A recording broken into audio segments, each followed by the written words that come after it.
As-tu déjà ressenti ce vide inexplicable quand quelqu'un qui a été important dans ta vie s'éloigne soudainement comme si rien ne s'était passé? Cette personne qui connaissait tes forces et tes faiblesses agit maintenant comme si elle n'avait jamais rien signifié pour toi. Mais voici ce qui est inattendu. Tu n'as pas besoin de supplier, de courir après elle ou de perdre ta dignité pour qu'elle revienne. Il existe une méthode puissante, silencieuse et profondément efficace pour la faire revenir. Et pas seulement revenir, mais revenir en étant repentante, reconnaissant ce qu'elle a perdu.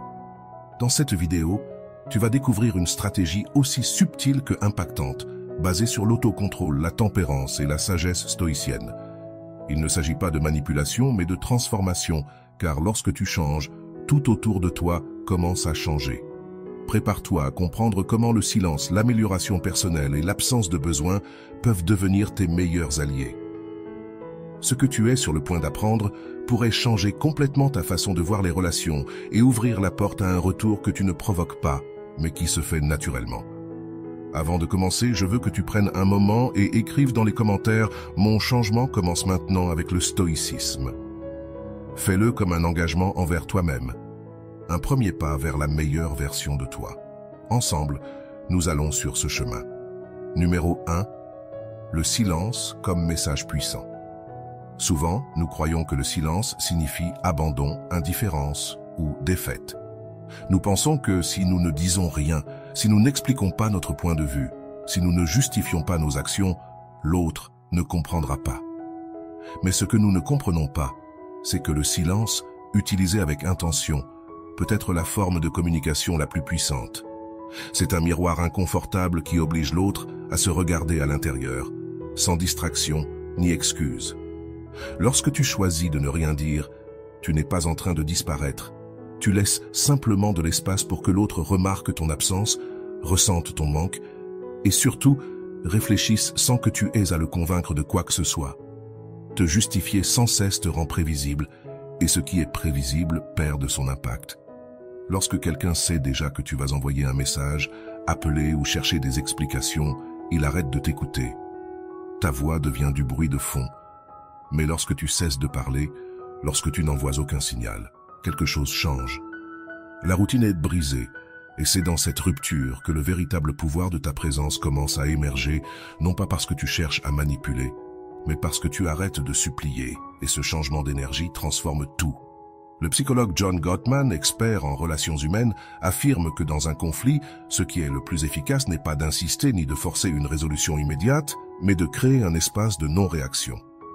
Ce silence stratégique évite non seulement d'aggraver la situation, mais il déclenche également un processus intérieur chez l'autre. En n'offrant pas ce à quoi il est habitué, l'autre est forcé de traiter la situation, de se poser des questions, de douter. Le silence ne coupe pas la communication, il la redirige vers l'introspection. Ce que tu ne dis pas devient un écho dans l'autre. Et cet écho peut être bien plus transformateur que n'importe quelle explication. C'est pourquoi, comme exercice, propose-toi 7 jours de silence total.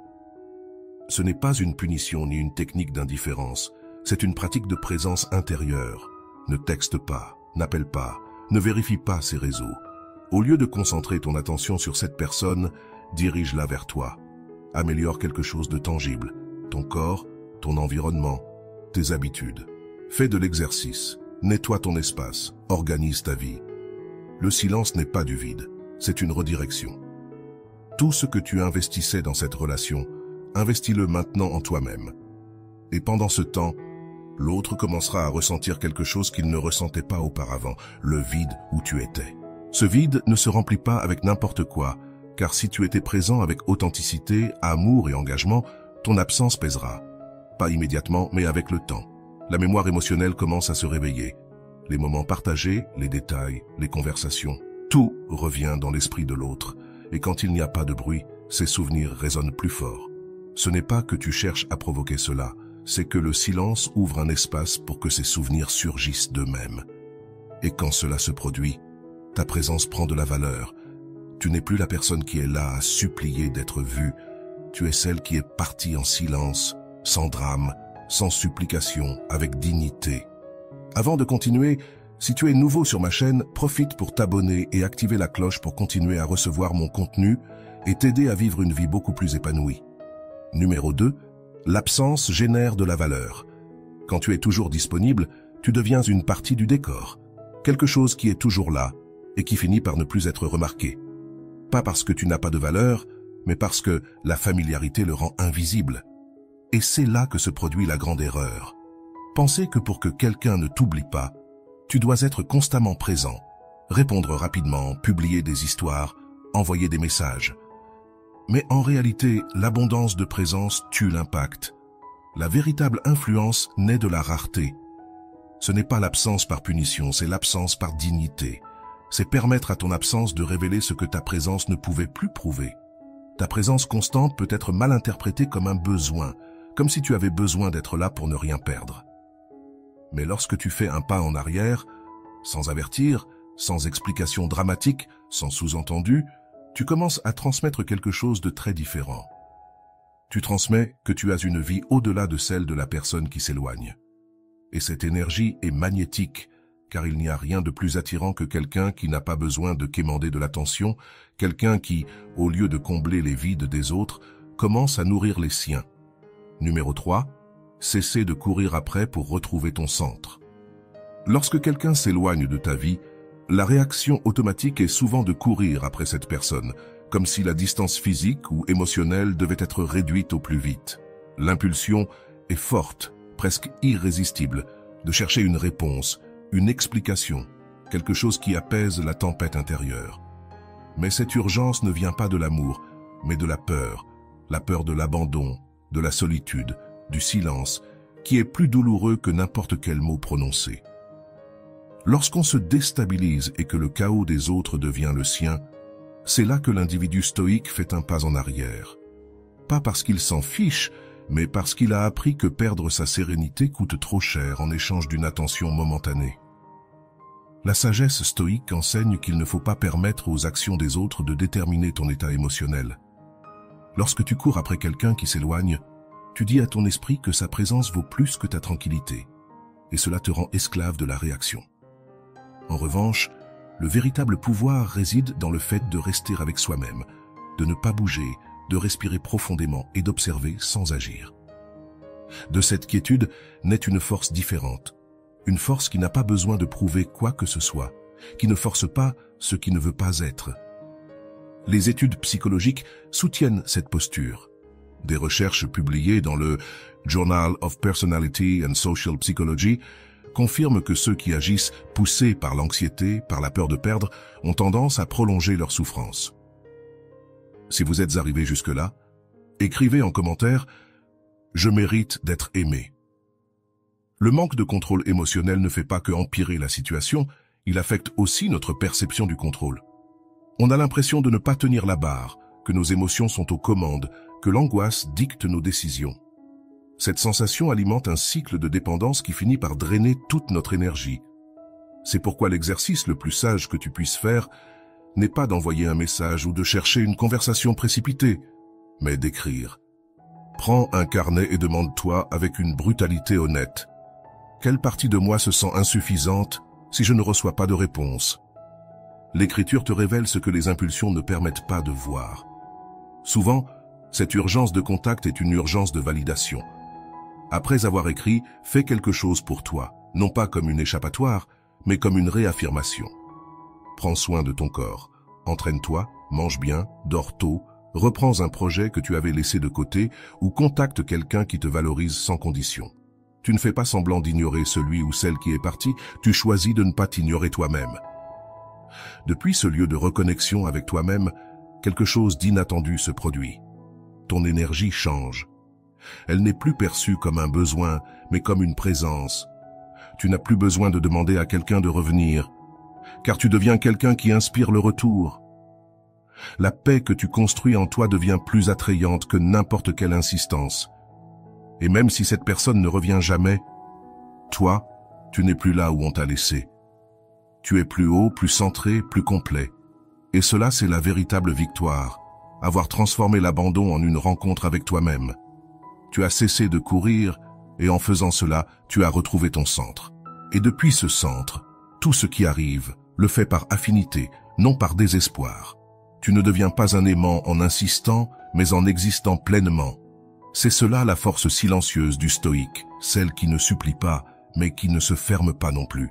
Celle qui reste debout tandis que tout le reste s'effondre, qui dit sans mots « je suis là, complet, sans besoin de poursuivre ». Et si tu choisis de revenir, que ce soit parce que tu as aussi choisi la paix. Numéro 4.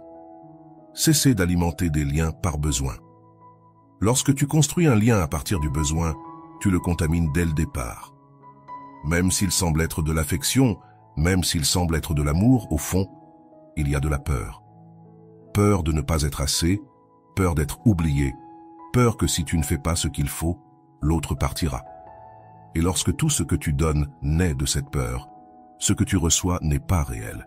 C'est une réponse au vide, pas à ta véritable essence. Le stoïque comprend qu'un lien n'est véritablement authentique que lorsqu'il peut exister sans anxiété.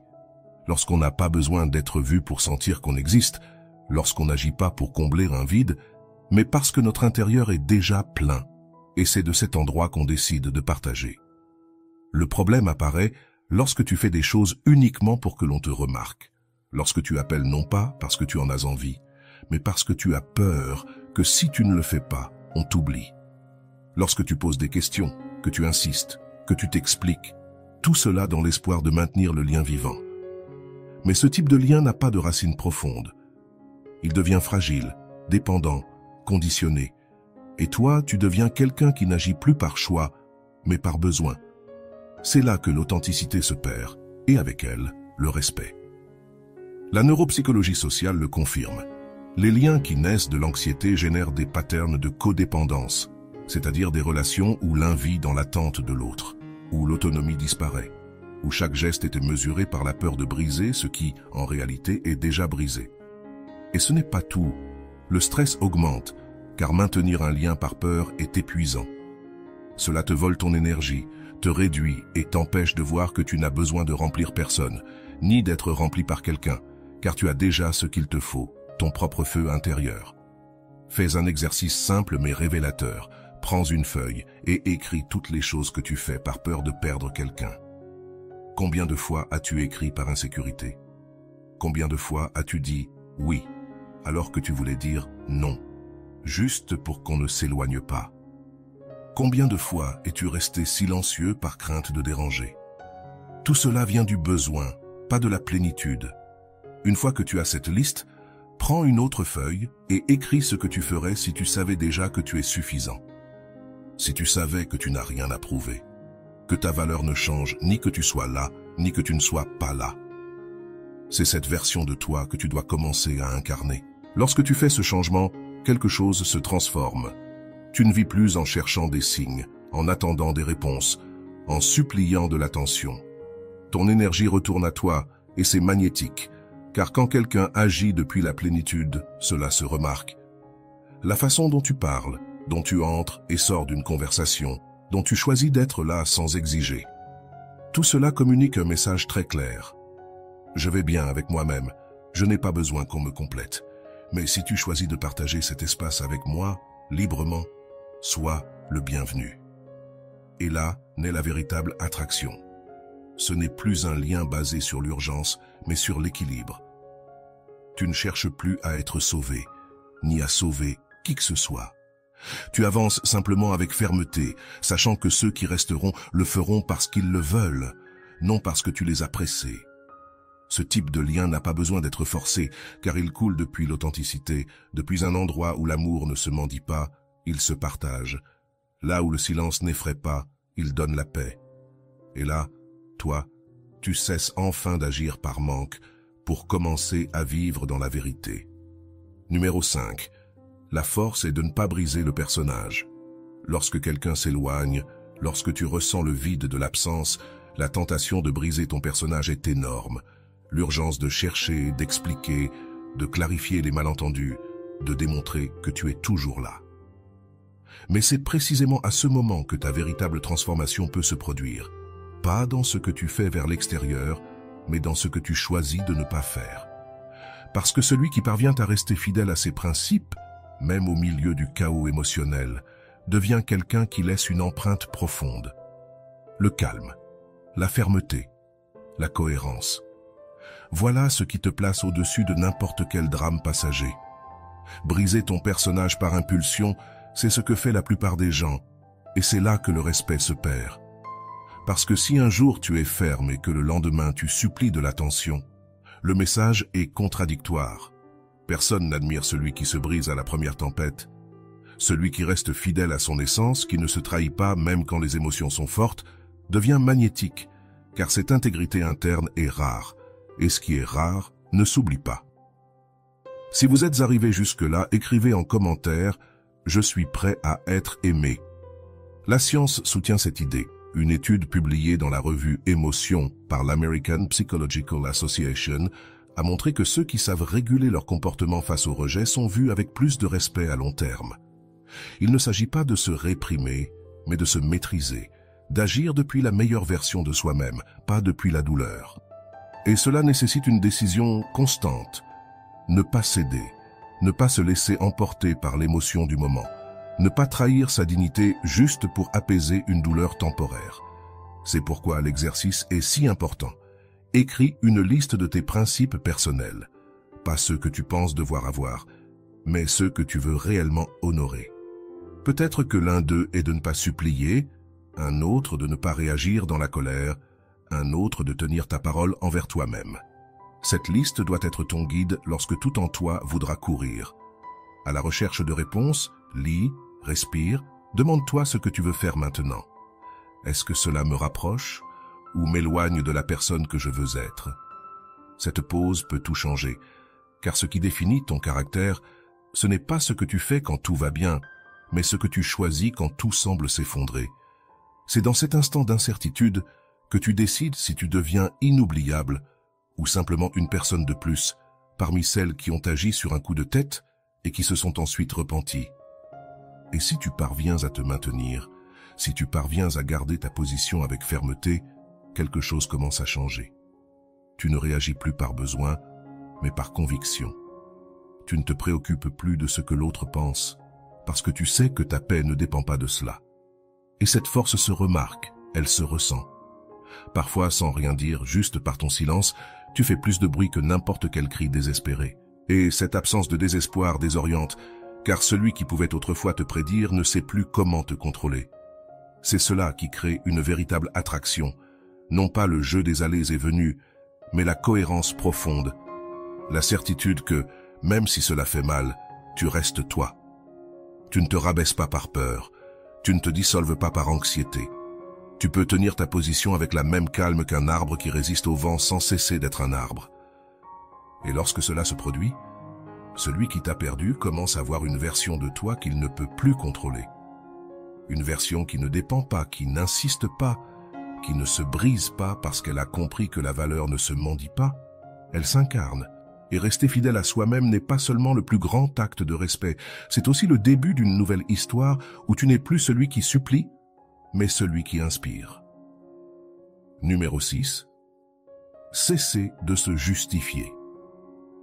Lorsque tu sens le besoin de te justifier, tu remets ton pouvoir entre les mains de l'opinion des autres. Tu dis sans le dire que tu as besoin que quelqu'un approuve ce que tu fais, ce que tu ressens, ce que tu décides. Et cela ne te fatigue pas seulement, mais te place en dessous de celui que tu essaies de convaincre. Car se justifier constamment n'est pas un acte de clarté, c'est un symptôme d'insécurité. Celui qui vit en se justifiant oublie de vivre. Chaque explication est une brique qu'on place dans une prison invisible, une où tes pensées et tes actions dépendent de l'acceptation des autres. Le stoïcien le sait, celui qui vit à se justifier vit emprisonné, et celui qui est emprisonné ne peut avancer. Cesser de se justifier est l'un des actes les plus puissants que tu puisses pratiquer. Car cela implique d'accepter que tout le monde n'a pas besoin de te comprendre. Tu n'as pas besoin de convaincre qui que ce soit pour avoir de la valeur. Tes décisions, tes silences, tes distances, tes priorités ne demandent pas de permission. Lorsque tu choisis d'agir selon tes valeurs et non selon ce que les autres attendent de toi, tu retrouves une liberté que peu connaissent. Et cette liberté ne crie pas, elle ne se défend pas, elle se ressent. Brené Brown, spécialiste en vulnérabilité et courage émotionnel, affirme que le besoin constant de justifier ses actes est lié à une faible estime de soi. Les personnes sûres d'elles ne se précipitent pas pour expliquer ce qu'elles font, ni ne se sentent coupables de ne pas être comprises. Elles vivent simplement en cohérence avec ce qu'elles ressentent. Et quand cela se produit, lorsque tu vis en cohérence, les mots deviennent superflus, car le véritable respect naît des actes, pas des discours. Celui qui cherche une explication pour tout, souvent, le fait pour te maintenir dans le doute, pour te faire sentir que tu lui dois encore quelque chose. Mais tu ne dois de clarté qu'à ceux qui apprécient ta présence. Chaque fois que tu te sens sur le point de justifier pourquoi tu n'as pas répondu, pourquoi tu t'es éloigné, pourquoi tu as décidé de te prioriser, arrête-toi, respire, observe si tu le fais par réelle nécessité de dialogue ou par peur de perdre l'acceptation. Si c'est la seconde option, ne dis rien.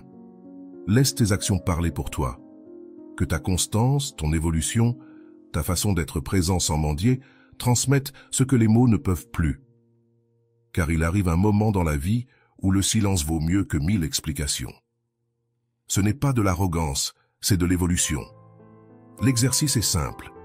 Lorsque tu te sens tenté de te justifier, réponds avec présence, pas avec des mots. Reste ferme. Ne bouge pas par peur. Si quelqu'un ne comprend pas ta valeur sans que tu aies à l'expliquer, il ne la comprendra probablement pas après non plus. Investis cette énergie en toi, en avançant, en prouvant, mais pas pour eux, pour toi, pour que chaque pas que tu fais renforce ton chemin, pour que tu deviennes celui qui agit, et non celui qui se défend. C'est là que le changement se produit. Les gens commencent à te percevoir différemment, car pendant que d'autres se désespèrent d'être acceptés, toi, tu restes centré. Pendant que d'autres s'épuisent à expliquer chaque mouvement, toi, tu l'exécutes avec calme. Et cela crée une aura différente, non pas de mystère, mais de fermeté, de quelqu'un qui n'a pas besoin de crier pour être entendu, de quelqu'un qui ne s'agenouille pas pour être vu. C'est la force de celui qui ne se justifie plus. Celui qui cesse de se justifier commence à vivre, car il ne cherche plus à appartenir, mais à être authentique. Il ne demande pas de compréhension, il offre de la cohérence. Et cette cohérence, bien que tout le monde ne la comprenne pas, transforme. Tu n'as rien à prouver. Continue simplement à être toi, avec respect, clarté et détermination, et laisse le monde s'adapter ou s'éloigner. Tu n'es pas là pour convaincre, tu es là pour vivre en paix. Numéro 7. Être ferme comme une montagne. Il y a des moments où tout autour de toi semble vaciller. Quelqu'un s'éloigne, quelqu'un t'attaque, quelqu'un attend de toi que tu réagisses, que tu entres dans son jeu émotionnel. Et toi, tu ressens cette pression de répondre, de te défendre, de montrer que tu sais aussi te battre.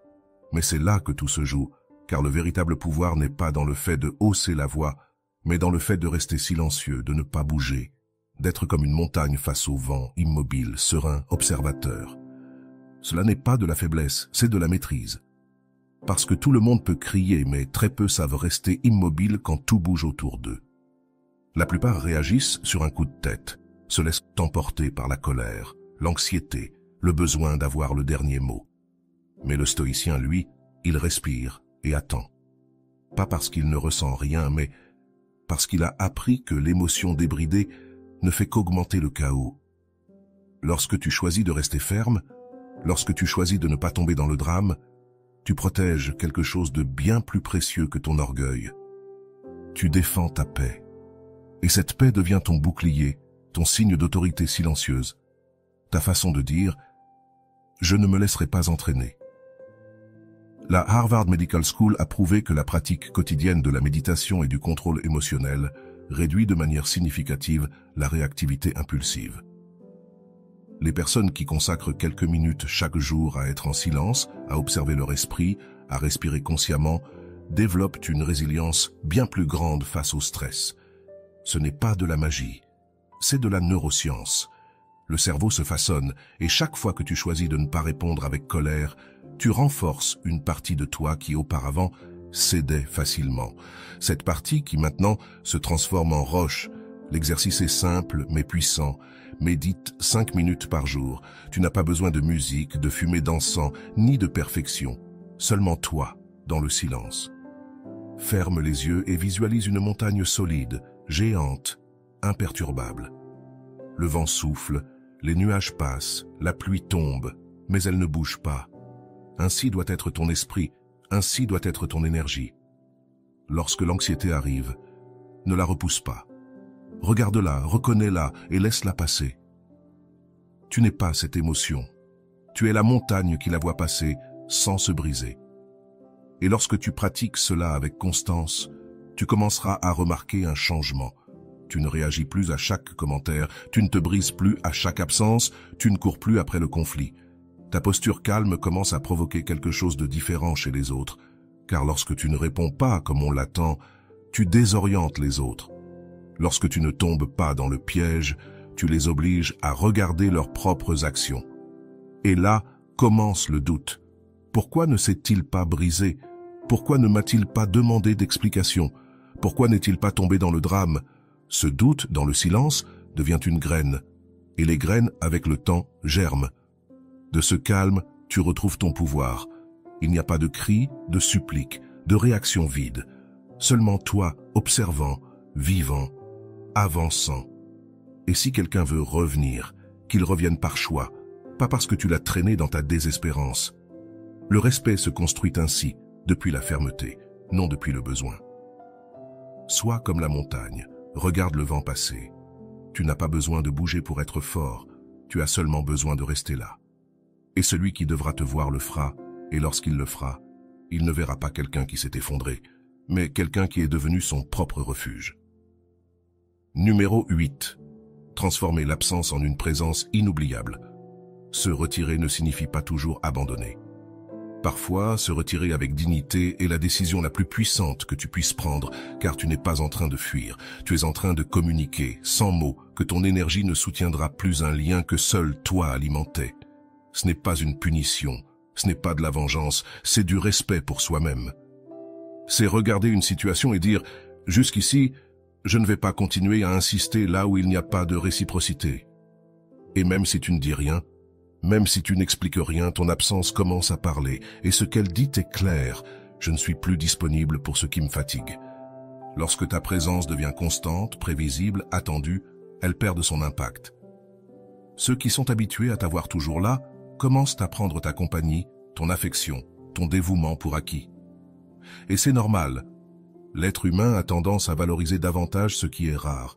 C'est pourquoi, lorsque tu décides de te retirer, lorsque tu disparais sans scandale ni sous-entendu, quelque chose change. Cette routine de savoir que tu seras toujours là se brise et ce qui semblait avant normal commence à se sentir vide, car tu n'es plus là. Et cela se remarque. Le docteur Robert Cialdini, l'un des plus grands experts en influence et comportement humain, l'a prouvé dans ses recherches. Ce qui est rare est perçu comme plus précieux. Lorsque quelque chose ou quelqu'un cesse d'être à portée de main, l'esprit le magnifie, non pas par manipulation, mais parce que le cerveau répond avec plus d'intérêt à ce qu'il ne peut pas contrôler. Et toi, en te retirant avec dignité, tu deviens un élément rare. Tu n'es plus une présence insistante, tu es une absence avec un sens. Tu es cette question qui n'a pas été formulée à voix haute, mais qui reste en suspens. Pourquoi n'est-il plus là? L'exercice est simple, mais nécessite de la détermination. 21 jours sans écrire, sans regarder ses réseaux, sans réagir à ses histoires, ni tomber dans les provocations. Silence absolu, non seulement envers la personne, mais envers tout ce qui te connecte émotionnellement à elle. Pas de photos à revisiter, pas de recherche de signes. Pendant ces jours, tout ce que tu faisais pour maintenir ce lien, transforme-le en création. Un nouveau projet, un objectif que tu as remis à plus tard, une habitude que tu veux renforcer, un voyage que tu as toujours voulu faire. Fais-le, mais pas dans l'intention que l'autre le voie. Fais-le pour toi, parce que tu as besoin de revenir à toi. Parce que ton énergie mérite d'être investie dans ce qui te fait grandir, pas dans ce qui t'enchaîne. Et alors, l'inattendu se produit. Ton absence commence à faire du bruit, non pas parce que tu dis, mais parce que tu ne fais plus. L'autre commence à ressentir ce vide où il y avait des mots, des détails, une présence. Et ce vide commence à provoquer des questions, des souvenirs, des réflexions. Soudainement, ton silence pèse plus que 1000 messages, car il est rempli de sens. Tu n'es plus quelqu'un qui insiste, mais quelqu'un qui se respecte. Et cela, même si tu ne le dis pas, l'autre le ressent et ça laisse une marque. Ainsi, tu transformes ton absence en une présence inoubliable, non pas parce que tu as fait, mais par la manière dont tu as choisi de te retirer. Non pas parce que tu as crié ta valeur, mais parce que tu l'as incarnée dans le silence. Tu ne cherches plus personne, tu reviens à toi, et cette énergie est si forte qu'elle reste dans la mémoire de l'autre, même quand tu n'es plus là à penser à revenir. Parce qu'au final, ceux qui comptent vraiment n'oublient pas celui qui a su partir la tête haute et l'âme en paix. Numéro 9, se reconstruire sans avoir besoin d'être accepté. Se reconstruire véritablement signifie se relever sans attendre que quelqu'un te félicite, sans attendre que quelqu'un vienne te dire que tu vaux la peine, que tu as bien agi, que maintenant tu mérites son attention. La majorité des gens attendent un signe extérieur pour commencer à changer, comme si la validation des autres était une condition nécessaire au développement personnel. Mais ce n'est pas le cas. En réalité, les véritables changements se produisent dans le silence, loin des projecteurs, lorsque personne ne regarde. C'est lorsque tu décides que le moment est venu de te relever, parce que tu ne supportes plus d'être brisé. L'erreur la plus courante après une perte ou un rejet est d'essayer de prouver ce que tu vaux par le changement. Publier des photos, raconter tes réussites, parler de combien tu vas bien, dans l'espoir que cette personne s'en rende compte et revienne. Mais ce n'est pas de la guérison. C'est un cri déguisé. C'est dire à l'autre « Regarde-moi, je vais bien sans toi s'il te plaît, regarde-moi ». Et là, tu perds toute ta force, car tu continues à dépendre, à ne pas te reconstruire pour toi, mais pour l'autre. L'être stoïque ne fait pas cela. L'être stoïque n'a pas besoin qu'on le voie. Il change en silence, se transforme profondément, et ce type de transformation est le plus puissant de tous. La science le confirme. Des études publiées dans Psychology Today sur l'estime de soi et la résilience émotionnelle révèlent que les personnes qui se concentrent sur leur développement intérieur pendant les moments de rejet ou d'abandon expérimentent plus de stabilité émotionnelle, moins de dépendance affective et une vie plus satisfaisante à long terme. Ce n'est pas une coïncidence. C'est parce qu'elles ont appris à regarder en elles-mêmes au lieu de continuer à supplier pour de l'attention de l'extérieur. Et là, dans ce mouvement de retour vers soi, quelque chose de magique se produit. Tu retrouves ton centre, ta dignité, ta paix. Fais un engagement réel envers toi-même pendant 30 jours. Tu n'as pas besoin de faire de grandes choses, seulement choisir une action quotidienne qui te reconnecte à ta valeur. Peut-être commencer à faire de l'exercice, lire un livre que tu avais laissé de côté, apprendre une nouvelle compétence, cuisiner de manière plus consciente, ou simplement t'asseoir pour méditer. Choisis quelque chose, mais fais-le pour toi, pas pour celui qui est parti, pas pour le montrer sur les réseaux, pas pour qu'on le sache. Fais-le parce que tu mérites d'aller bien avec toi-même, parce que tu ne veux plus dépendre de personne pour te sentir complet, parce que tu comprends que la seule approbation qui compte vraiment est celle que tu te donnes, chaque fois que tu tiens une promesse envers toi-même. Et chaque fois que tu termines cette activité quotidienne, répète mentalement « Je grandis pour moi, pas pour être accepté ». Que cette phrase devienne ta vérité, qu'elle devienne une armure contre le besoin de reconnaissance extérieure, car quand tu arrêtes de vivre pour plaire, pour convaincre, tu te libères. Et dans cette liberté, tu commences à rayonner une énergie différente. Tu ne cherches plus, tu ne poursuis plus, tu n'as plus besoin de prouver quoi que ce soit. Tu existes simplement, complet, ferme, authentique. Et cela, même si tu ne le dis pas, les autres le ressentent. Ta présence change, ta manière de parler, de marcher, de regarder change, car il y a quelque chose de puissant chez celui qui ne dépend plus d'être choisi. Et alors, curieusement, tu commences à être vu, mais non pas pour ce que tu montres, mais pour ce que tu émanes. La même personne qui croyait pouvoir partir sans conséquence commence à remarquer, à ressentir ta distance, ta transformation, ton nouvel éclat. Et même si cela éveille en elle le désir de revenir, ce qui compte, c'est que toi, tu n'attends plus. Parce que tu sais désormais que la valeur ne réside pas dans le fait d'être accepté, mais dans le fait de t'être choisi toi-même, même quand personne d'autre ne l'a fait. C'est là la véritable victoire. Pas que quelqu'un revienne, pas qu'on reconnaisse ta valeur, mais que toi, tu te sois reconnu dans le silence, quand tu en avais le plus besoin, que tu t'es reconstruit non pour prouver, mais pour guérir, non pour être vu, mais pour te voir, non pour que l'on t'aime à nouveau, mais parce que toi, enfin tu as commencé à t'aimer comme tu le mérites. Numéro 10. Accepter le silence comme sagesse. Le silence gêne, non parce qu'il est une faiblesse, mais parce qu'il a du poids. Parce que lorsque tu ne réponds pas, lorsque tu ne te justifies pas, lorsque tu ne cèdes pas à la pression d'expliquer chaque geste, tu changes les règles du jeu. Tu sors du terrain de la réaction et tu entres dans le domaine de la présence. Le silence n'est pas absence, il est présence élevée, il est un acte de sagesse qui nécessite du contrôle de soi. Dans un monde où tout le monde veut avoir le dernier mot, celui qui choisit de se taire devient le plus fort de la pièce.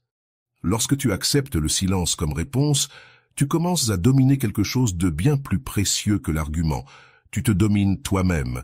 L'impulsion de parler, de répondre, de te justifier vient de l'anxiété, mais lorsque tu respires et permets au silence d'occuper cet espace, c'est l'autre qui commence à écouter, non pas parce que tu as parlé, mais parce que ton absence de réponse oblige à la réflexion. Celui qui attendait un drame trouve du calme. Celui qui cherchait une confrontation se confronte au vide, et dans ce vide naît le doute. Est-ce que j'ai exagéré? Pourquoi n'a-t-il pas répondu? Pourquoi n'a-t-il pas réagi comme avant? Ces questions sont des graines semées dans le terrain du silence, et c'est là que naissent les véritables changements. Épictète le disait déjà, le silence est plus sûr que n'importe quel mot. La science moderne le confirme. Des études récentes en psychologie montrent que l'utilisation de pauses intentionnelles pendant les conversations difficiles augmente l'influence émotionnelle. Les personnes qui parviennent à s'arrêter, respirer et observer avant de parler sont perçues comme plus matures, plus sûres et plus centrées. Non pas parce qu'elles dominent les autres, mais parce qu'elles ne sont pas dominées par leurs propres émotions. C'est cela, la véritable force. C'est pourquoi il est important de pratiquer la minute de silence consciente chaque fois que tu te sens sous pression, provoqué ou pris dans une situation émotionnelle intense. Arrête-toi pendant 60 secondes, ne dis rien, respire, reste avec toi-même. Ce n'est qu'une minute, mais en une minute, tu peux changer complètement l'énergie du moment. Tu cesses d'être prévisible, et plus important encore, tu te donnes l'espace pour discerner. Car tout ne mérite pas une réponse, tout commentaire ne nécessite pas de défense, et toute absence ne doit pas être comblée. Parfois, ce que tu peux faire de mieux pour toi et pour l'autre, c'est garder le silence. Avec le temps, cette habitude transforme ta manière d'agir. Tu cesses de réagir par impulsion et commences à choisir avec clarté ce qui mérite d'être dit et ce qui ne le mérite pas. Ce que tu laisses dans le silence, ce n'est pas comme une punition, mais comme une forme de sagesse. Parce qu'il y a des choses que le silence résout mieux que n'importe quel mot. Certaines situations se dissolvent d'elles-mêmes lorsque tu cesses de les alimenter avec de l'énergie. Et certaines personnes ne comprennent ce qu'elles ont perdu que lorsqu'elles n'entendent plus ta voix. Le silence, lorsqu'il est conscient, n'est pas une faiblesse. C'est une stratégie, un domaine intérieur. La preuve que tu n'as pas besoin de gagner une discussion pour être en paix. Tu n'as besoin que d'être en paix avec toi-même. Et celui qui comprend cela ne quémande pas d'attention, ne s'épuise pas à essayer de convaincre, ne tente pas de réparer ce que seul le temps peut résoudre. Il observe simplement et agit lorsque c'est nécessaire, ou choisit de ne pas agir, et cette décision est la liberté. Celui qui accepte le silence comme sagesse apprend à parler avec le regard, la posture, l'absence. Et ce langage, bien qu'il n'ait pas de mots, est impossible à ignorer, car il vient d'un endroit où la force ne crie pas, elle est simplement présente. Et celui qui l'aperçoit ne l'oublie jamais. Et voilà. J'espère que vous avez trouvé beaucoup de valeur dans cette vidéo. Merci d'être resté jusqu'à la fin de cette vidéo. J'adore quand vous faites ça. Si vous voulez une autre vidéo sur ce sujet, écrivez en commentaire « J'en veux encore plus ». J'espère vous revoir dans une autre vidéo. Merci pour ton temps, prends soin de toi et à bientôt.